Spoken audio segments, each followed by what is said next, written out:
안녕하세요. 오늘은 한 아기의 탄생으로 시작된 거대한 충돌, 그리고 세상의 그 어떤 왕도 막을 수 없었던 멈출 수 없는 계획에 대한 이야기를 한번 나눠볼까 합니다. 모든 사건의 발단은 바로 이 한마디였습니다. 유대인의 왕으로 나시니. 당시 로마의 지배를 받던 유대 땅에서 새로운 왕이 태어났다는 소식, 이건 그냥 단순한 뉴스가 아니었던 거죠. 기존 권력의 심장에 던지는 거대한 도전장이나 다름없었습니다. 네, 바로 이 지점에서 두 왕의 충돌이 시작되는 겁니다. 하늘이 보낸 왕과 땅의 왕, 빛과 어둠의 피할 수 없는 대결이 이제 막을 올립니다.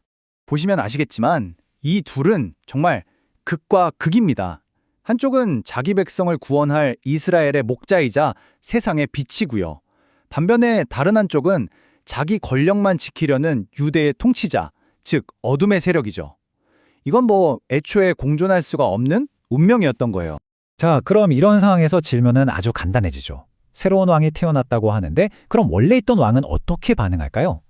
당시 유대를 다스리던 헤롯 왕 입장에선요, 이건 자기 자리에 대한 사형 선고나 마찬가지였던 겁니다. 자기 왕자를 위협하는 존재는 그 누구든 용납할 수 없었죠. 이 피할 수 없는 충돌 속에서 이제 양쪽이 움직이기 시작합니다.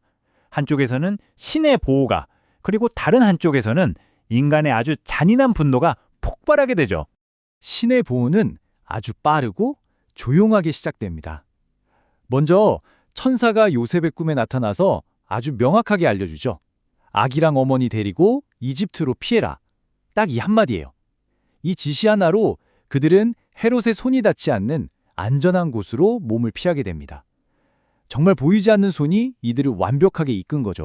하지만 이런 신의 움직임에 맞선 인간, 그러니까 헤롯의 반응은요, 빠르긴 했는데 정말 끔찍할 정도로 잔인했습니다.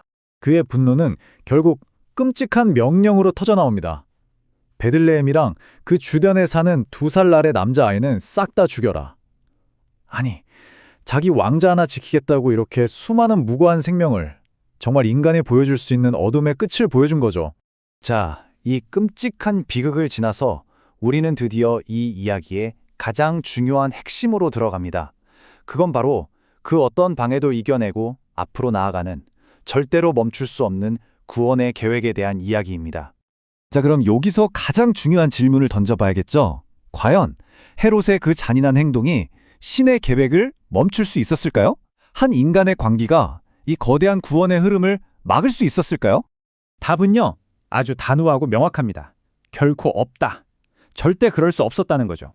바로 이게 이 이야기가 우리에게 던지는 핵심 메시지인 겁니다. 세상의 그 어떤 권력도 신의 구원 계획을 막을 수는 없다. 어둠은 결코 빛을 이길 수 없다. 그리고 마지막으로 바로 이 멈추지 않는 역사가 오늘을 사는 우리에게 영원한 생명의 희망을 준다는 사실입니다. 그렇다면 이 오래된 이야기가 오늘 우리에게 던지는 질문은 뭘까요? 살면서 마주하는 수많은 위협과 어두운 순간들 앞에서 여러분은 과연 어디에서 그 무너지지 않는 희망을 찾고 계신가요? 한 번쯤 깊이 생각해 볼 만한 질문인 것 같습니다.